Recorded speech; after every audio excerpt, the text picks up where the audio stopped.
नमस्कार। आज हम निर्जला एकादशी की व्रत कथा सुनेंगे। उपवास के कठोर नियमों के कारण सभी एकादशी व्रतों में निर्जला एकादशी व्रत सबसे कठिन माना जाता है। इस व्रत को अन्न और पानी मक्के के बिना रखा जाता है। निर्जला एकादशी का व्रत ज्येष्ठ माह में शुक्ल पक्ष के दौरान किया जाता है। अंग्रेजी कैलेंडर के अनुसार निर्जला एकादशी का व्रत मई अथवा जून के महीने में होता है। निर्जला एकादशी का एक वृतांत महाभारत में पांडवों के भाई भीम से जुड़ा है, जिस कारण इसे भीमसेनी एकादशी के नाम से भी जाना जाता है। तो आइए सुनते हैं निर्जला एकादशी व्रत कथा।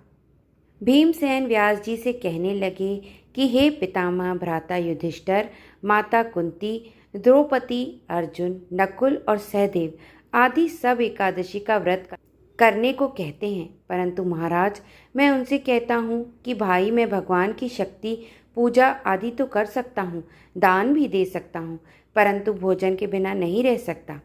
इस पर व्यास जी कहने लगे कि हे भीमसेन, यदि तुम नरक को बुरा और स्वर्ग को अच्छा समझते हो तो प्रति माह की दोनों एकादशियों को अन्न मत खाया करो। भीम कहने लगे कि हे पितामह, मैं तो पहले ही कह चुका हूँ, भूख सहन नहीं कर सकता। यदि वर्ष भर में कोई एक ही व्रत हो तो वह मैं रख सकता हूँ, क्योंकि मेरे पेट में वृक्क नाम वाली अग्नि है, सो मैं भोजन किए बिना नहीं रह सकता। भोजन करने से वह शांत रहती है, इसलिए पूरा उपवास तो क्या, एक समय भी बिना भोजन किए रहना कठिन है। अतः आप मुझे कोई ऐसा व्रत बताइए जो वर्ष में केवल एक बार ही करना पड़े और मुझे स्वर्ग की प्राप्ति हो जाए।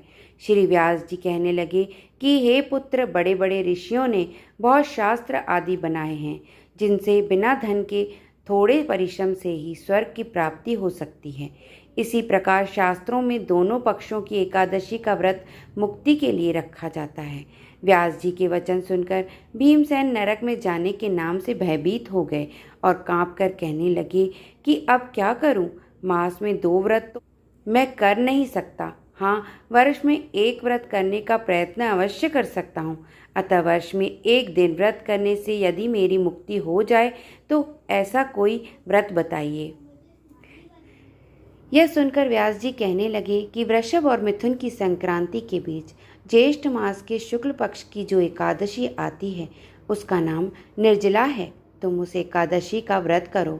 इस एकादशी के व्रत में स्नान और आचमन के सिवा जल वर्जित है। आचमन में 6 मासे से अधिक जल नहीं होना चाहिए, अन्यथा वह मदपान के सदृश हो जाता है। इस दिन भोजन नहीं करना चाहिए, क्योंकि भोजन करने से व्रत नष्ट हो जाता है।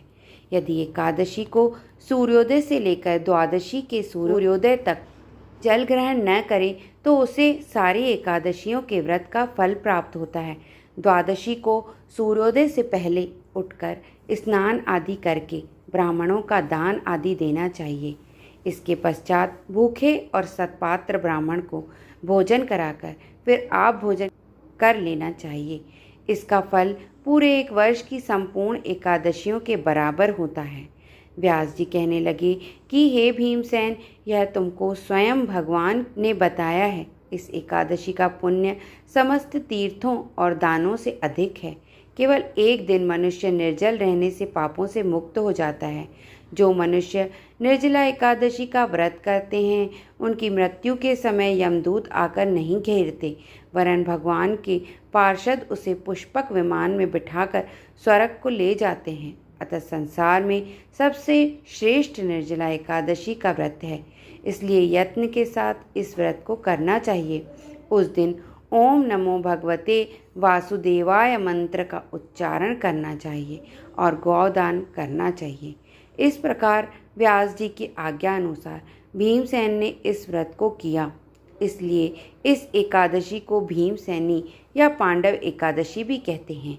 निर्जला व्रत करने से पूर्व भगवान से प्रार्थना करें कि हे भगवान, आज मैं निर्जला व्रत करता हूँ, दूसरे दिन भोजन करूँगा। मैं इस व्रत को श्रद्धापूर्वक करूँगा, अतः आपकी कृपा से मेरे सब पाप नष्ट हो जाएं। इस दिन जल से भरा हुआ एक घड़ा वस्त्र से ढककर स्वर्ण सहित दान करना चाहिए। जो मनुष्य इस व्रत को करते हैं उनको करोड़ों पल सोने के दान का फल मिलता है, और जो इस दिन याज्ञादिक करते हैं उनका फल तो वर्णन ही नहीं किया जा सकता। इस एकादशी के व्रत से मनुष्य विष्णु लोक को प्राप्त होता है।